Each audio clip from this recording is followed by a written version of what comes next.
నమస్తే, welcome to Andhraprabha. నేను రాణా ప్రతాప్. మహిళలకు అనాథ పిల్లలకు మంత్రి సీతక్క గుడ్ న్యూస్ చెప్పారు. అదేంటంటే మహిళా మరియు సంక్షేమ శాఖ మంత్రిగా ఉన్న సీతక్క నిన్న తమ శాఖతో మీటింగ్ నిర్వహించారు.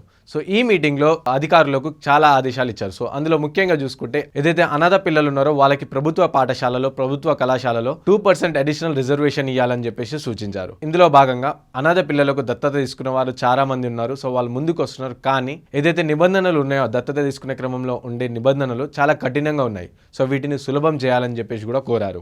మహిళలకు ఏం గుడ్ న్యూస్ చెప్పారంటే ఏదైతే ఇతర రాష్ట్రాల నుంచి వచ్చే మహిళలకు ఏదైతే ప్రధాన నగరాలు ఉన్నాయో సో వాటిలో సంక్షేమ శాఖ ఆధ్వర్యంలోనే హాస్టల్ వసతి కల్పించాలి అండ్ వాళ్ళకి అక్కడ ఫ్రీగా ఉండడానికి ఆప్షన్స్ కూడా ఇవ్వాలని చెప్పేసి కోరారు. ఇంకా అంగన్వాడీ కేంద్రాలు కూడా బలోపేతం చేయాలని చెప్పేసి అధికారులను కోరారు.